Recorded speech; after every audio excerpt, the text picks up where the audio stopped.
আমাদের শরীরে তো রোজ কত কি কাজ হচ্ছে, আর তার ফলে কিছু বর্জ্য পদার্থ মানে ধরুন অ্যামোনিয়া, ইউরিয়া, ইউরিক অ্যাসিড এগুলো তৈরি হয়। ঠিক।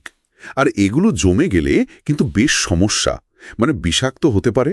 তাই শরীর থেকে এদের বের করে দেওয়াটা খুব জরুরি। হ্যাঁ, তো আজ আমরা এই বর্জ্য বের করার যে দারুণ সিস্টেমটা সেটাই একটু বোঝার চেষ্টা করব, তাই না? বিশেষ করে মানুষের রেচনতন্ত্র নিয়ে। একদম। আমাদের আজকের আলোচনার ভিত্তি হল জীববিজ্ঞানের রেচন পদার্থ এবং তাদের নিষ্কাশন অধ্যায়ের কিছু অংশ। আমরা দেখব পুরো ব্যাপারটা কিভাবে কাজ করে। আচ্ছা, একটা প্রশ্ন মনে আসছে। এই যে বর্জ্য বের করার ব্যাপারটা, এটা কি সব প্রাণীর ক্ষেত্রে মানে একই রকম, নাকি পরিবেশ অনুযায়ী বদলায়? খুব ভালো পয়েন্ট। না, একই রকম নয়। পরিবেশের সাথে এর একটা গভীর যোগাযোগ আছে। যেমন ধরুন মাছ বা যারা এই জলেই থাকে সেই উভচররা, এরা সরাসরি অ্যামোনিয়া ত্যাগ করে। অ্যামোনিয়া, সেটা তো শুনেছি বেশ টক্সিক। হ্যাঁ, বেশ বিষাক্ত আর খুব দ্রবণীয়। তাই প্রচুর জল লাগে এটা শরীর থেকে বের করতে। একে আমরা বলি অ্যামোনোটেলিজম। অন্যদিকে স্তন্যপায়ী প্রাণী মানে আমরা বা ধরুন স্থলের উভচররা, তারা তৈরি করে ইউরিয়া। ইউরিয়া, এটা কি কম বিষাক্ত? হ্যাঁ, অ্যামোনিয়ার চেয়ে অনেক কম বিষাক্ত, আর এটা শরীর থেকে বের করতে জলও বেশ কম লাগে। এইটাই হলো ইউরিওটেলিজম। আসলে জল বাঁচানোর এটা একটা জরুরি উপায়। তার মানে জল যেখানে কম সেখানে শরীরকে অন্য কিছু ভাবতে হয়েছে। ঠিক ধরেছেন। যেমন পাখি বা সরীসৃপ, এরা তো বেশ শুকনো পরিবেশে থাকে। এরা ত্যাগ করে ইউরিক অ্যাসিড, যা প্রায় কঠিন অবস্থায় বের হয়। ও আচ্ছা, এতে জল বাঁচে নিশ্চয়? একদম। জলের অপচয় প্রায় হয়ই না। এটাই ইউরিকোটেলিজম। বুঝতেই পারছেন পরিবেশের সাথে মানিয়ে নেওয়ার কি দারুণ সব উদাহরণ। এমনকি অমেরুদণ্ডীদেরও নিজস্ব ব্যবস্থা আছে। ফিতাকৃমির ফ্লেম সেল বা কেঁচোর নেফ্রিডিয়া, এরকম আর কি। দারুণ তো। আচ্ছা, এবার মানুষের কথায় ফিরি। আমাদের প্রধান রেচন অঙ্গ তো কিডনি। হ্যাঁ, একজোড়া কিডনি, মানে বৃক্ষ। দেখতে অনেকটা শিমের বীজের মতো, লালচে বাদামি রঙের। আর থাকে কোথায়? পেটের দিকে, আমাদের শিরদাঁড়ার দুপাশে। এই কিডনি থেকে দুটো নল, মানে ইউরেটার বা গোবিনী, মূত্র নিয়ে যায় মূত্রাশয়, যেটাকে ইউরিনারি ব্লাডার বলি। যেখানে মূত্র জমা হয়। হ্যাঁ, আর তারপর মূত্রনালী বা ইউরেথ্রা দিয়ে সেটা শরীর থেকে বেরিয়ে যায়। কিডনির ভেতরেও আবার ভাগ আছে। বাইরের অংশটা কর্টেক্স আর ভেতরেরটা মেডিউলা। আর কিডনির আসল কাজটা কে করে? আমি শুনেছি এর ভেতরে নাকি লক্ষ লক্ষ ফিল্টার থাকে। ঠিকই শুনেছেন। কিডনির যে কার্যকারী একক তাকে বলেন নেফ্রন, আর প্রতিটা কিডনিতে প্রায় 10 লক্ষ, ভাবুন একবার, 10 লক্ষ নেফ্রন থাকে। 10 লক্ষ! অবিশ্বাস্য। এই নেফ্রনের গঠনটা কেমন? প্রত্যেকটা নেফ্রনের দুটো মূল অংশ আছে। একটা হলো গ্লোমেরুলাস। এটা আসলে খুব সূক্ষ্ম রক্তনালীর একটা জট বা জালক। আচ্ছা, আর দ্বিতীয়টা হলো একটা লম্বা প্যাঁচানো নালিকা, রেনাল টিউবিউল। এই টিউবিউলটা শুরু হয় একটা কাপের মতো অংশ দিয়ে, যেটাকে বলে বোম্যান্স ক্যাপসুল। এটা ওই গ্লোমেরুলাসকে ঘিরে রাখে। তাহলে এই নেফ্রনের মধ্যেই মানে মূত্র তৈরির পুরো কাজটা হয়।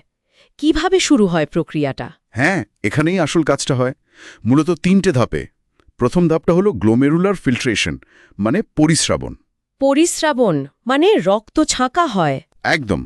গ্লোমেরুলাসে যখন রক্ত আসে, খুব উচ্চ চাপে সেটা ছাঁকা হয়।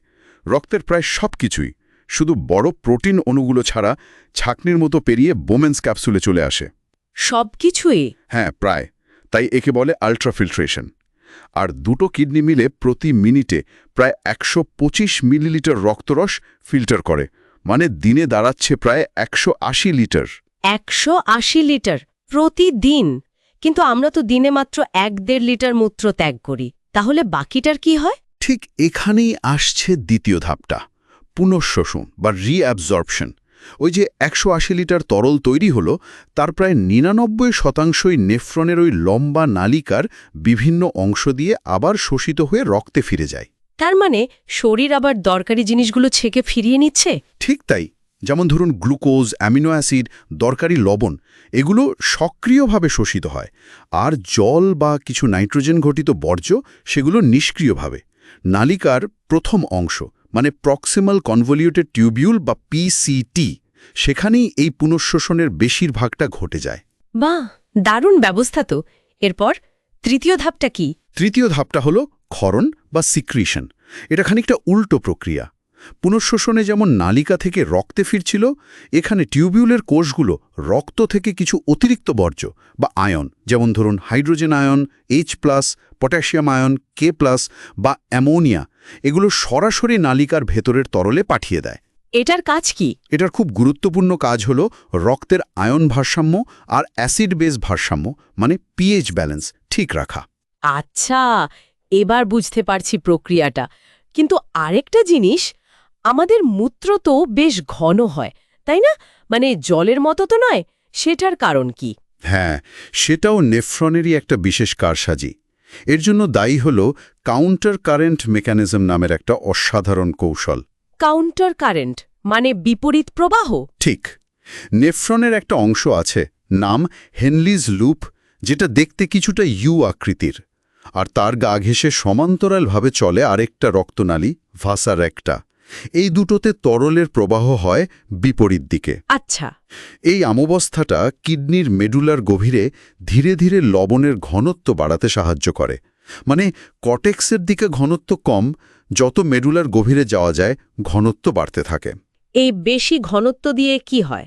এই যে উচ্চ লবণের পরিবেশ তৈরি হলো, এটাই নেফ্রনের শেষের অংশ, মানে কালেক্টিং ডাক্ট বা সংগ্রহী নালী থেকে জলকে টেনে বের করে রক্তে ফিরিয়ে নিতে সাহায্য করে। ফলে নালীর ভেতরে থাকা তরল থেকে জল বেরিয়ে যায় আর মূত্র ঘন হয়ে যায়, প্রায় 4 গুণ বেশি ঘন। অসাধারণ। মানে জল বাঁচানোর কি দারুণ একটা উপায়! এই যে এত জটিল একটা প্রক্রিয়া, এটা নিশ্চয়ই খুব নিয়ন্ত্রিতভাবে চলে, এমনি এমনি তো হয় না। না না, এমনি এমনি একদমই নয়, পুরোটাই খুব সূক্ষ্ম নিয়ন্ত্রণে চলে। বেশ কিছু হরমোন আছে যারা এই কাজটা করে। যেমন ধরুন আমাদের মস্তিষ্কের হাইপোথ্যালামাস, সেখান থেকে ADH বা ভ্যাসোপ্রেসিন নামে একটা হরমোন বের হয়। ADH? হ্যাঁ, যখন শরীরে জলের অভাব হয় তখন এই ADH বেশি করে বের হয়, আর নেফ্রনকে বলে আরও বেশি জল পুনঃশোষণ করতে। ফলে মূত্র কম তৈরি হয় আর ঘন হয়। ও আচ্ছা, আর কিছু? আছে তো। কিডনির ভেতরেই একটা বিশেষ ব্যবস্থা আছে, জাক্সটা গ্লোমেরুলার অ্যাপারেটাস বা JGA। সেখান থেকে রেনিন নামে একটা এনজাইম বের হয়। এই রেনিন একটা পুরো সিস্টেমকে চালু করে দেয়, রেনিন অ্যাঞ্জিওটেনসিন অ্যালডোস্টেরন সিস্টেম। সেটার কাজ কি? সেটার মূল কাজ হলো রক্তচাপ আর GFR, মানে ওই যে ফিল্ট্রেশন রেট, সেটাকে ঠিকঠাক রাখা, দরকার পড়লে বাড়ানো। আবার উল্টো দিকে আমাদের হৃৎপিণ্ড থেকেও একটা হরমোন বের হয়, ANF। এটা আবার রক্তচাপ কমায়। মানে একটা ব্যালেন্স রাখার চেষ্টা চলে সবসময়। দারুণ একটা ভারসাম্যের খেলা চলছে ভেতর ভেতরে। আচ্ছা, এবার একদম শেষের ধাপটা, মানে মূত্রত্যাগ বা মিকচুরেশন, সেটা কিভাবে নিয়ন্ত্রিত হয়?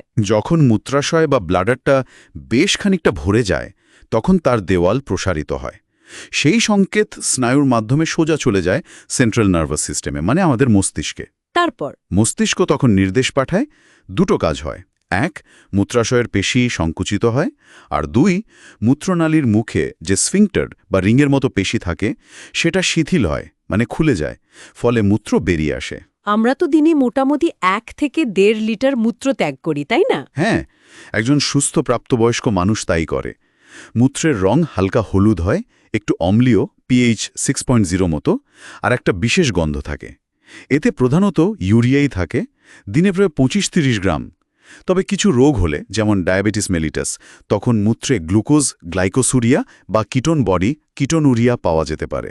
আচ্ছা, কিডনি ছাড়া কি আর কোনো অঙ্গ আছে যারা বর্জ্য বের করতে একটু সাহায্য করে? হ্যাঁ, অবশ্যই। আমাদের ফুসফুস তো প্রতিনিয়ত কার্বন ডাইঅক্সাইড বের করে দিচ্ছে, সাথে জলীয় বাষ্প। যকৃৎ বা লিভার, সেও পিত্তরসের মাধ্যমে কিছু বর্জ্য পদার্থ, যেমন পিত্তরঞ্জক, কোলেস্টেরল, এগুলো নিষ্কাশন করে। আর ত্বক ঘামের মাধ্যমে?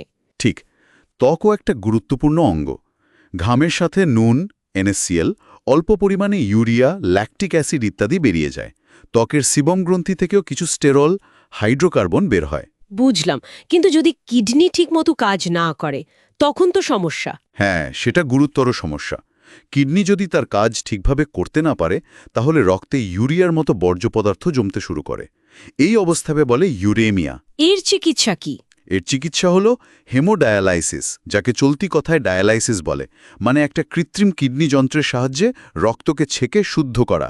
যদি কিডনি একেবারেই কাজ না করে তখন কিডনি প্রতিস্থাপন বা ট্রান্সপ্ল্যান্ট করার দরকার হতে পারে।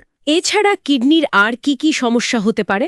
কিডনিতে পাথর জমা হতে পারে, যাকে রেনাল ক্যালকিউলি বলে।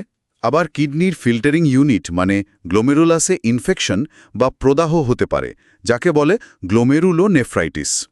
তাহলে যদি পুরো ব্যাপারটা সংক্ষেপে বলি, আমাদের শরীর কিন্তু বর্জ্য পদার্থ দূর করার জন্য এক অবিশ্বাস্য সিস্টেম তৈরি করেছে, যার মূল কাণ্ডারি হলো কিডনি আর তার ভেতরের লক্ষ লক্ষ নেফ্রন।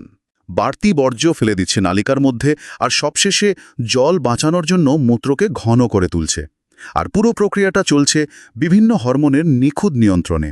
সত্যি অসাধারণ। ভাবতেই অবাক লাগে, রোজ 180 লিটার রক্তরস ছেঁকে শরীর মাত্র 1.5 লিটারের মতো মূত্র তৈরি করছে। মানে কতটা নিখুঁত এই ব্যবস্থা। একদম। আচ্ছা, এই যে এত অত্যাশ্চর্য একটা অঙ্গ আমাদের কিডনি, আমাদের রোজকার কোন অভ্যাসগুলো হয়তো না জেনেই এর ওপর খারাপ প্রভাব ফেলতে পারে?